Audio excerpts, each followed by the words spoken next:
Hello and welcome to Meadow Bakery.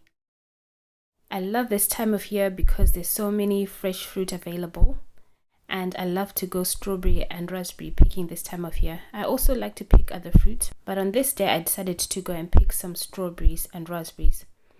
I wasn't quite sure what to do with them, so while I was driving there I was just thinking of all the things that I could make.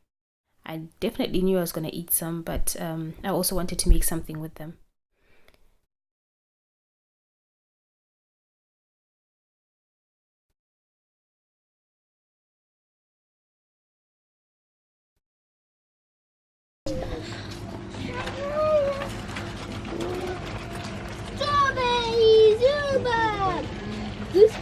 So I follow the signs for the strawberries.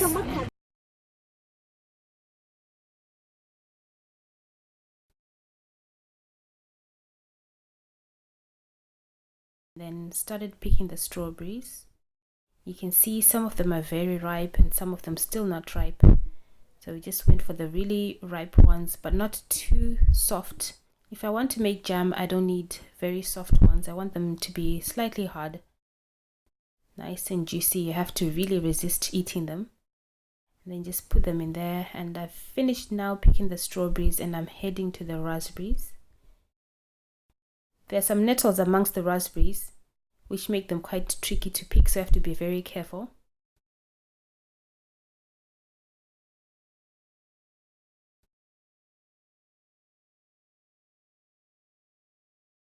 After all this, pay for them and now drive back home.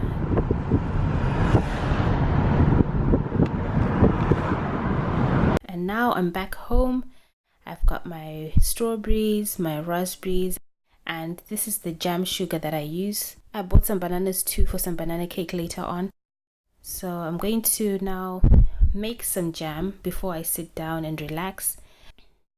So I put my raspberries in the pot, add in the jam sugar, and then I'm going to put this on a medium heat. You can see the raspberries are beginning to cook. I just stir this until the sugar has dissolved and then leave this to boil. You can see there's a bit of, when it starts to bubble like this, you just leave it. And you can see some foam eventually appears on top. You can spoon this out and put it and throw it away. And then just leave it for a few minutes and then switch them off and put them to one side. I'm also making the strawberry jam. You can cut up your strawberries if you want, if they're too big. Cut them up, put the jam sugar and then put them on the heater as well. Stir until the sugar has dissolved and then leave them to boil for a few minutes. And then for a detailed video on how to make jam, click on the link above because I did a video showing how to do that last time. And then when my jams have cooled, I've put them in the jars, sealed the jars, and now they're completely cooled. I'm just going to put some labels on there. I've already put a label here and I'm just going to show you how to put one of these cloths on top. Just get one of these pretty cloths.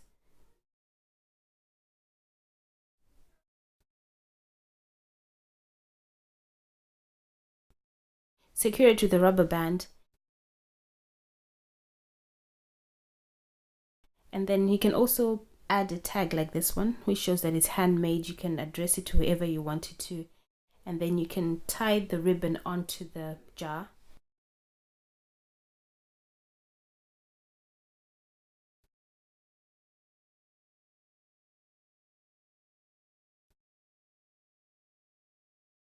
And for this one, I'm just going to put a label. So I've got this row of labels.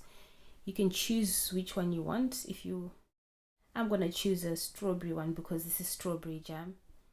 So you just stick your label on there. You can write on it later on or you can write on it before, it doesn't matter.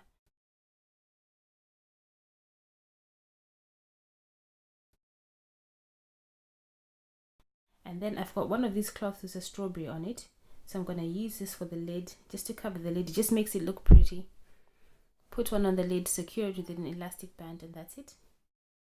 They make great gifts. Thanks for watching and see you again soon. For more videos like this, visit my website www.meadowbakery.com. Please like and subscribe to my channel.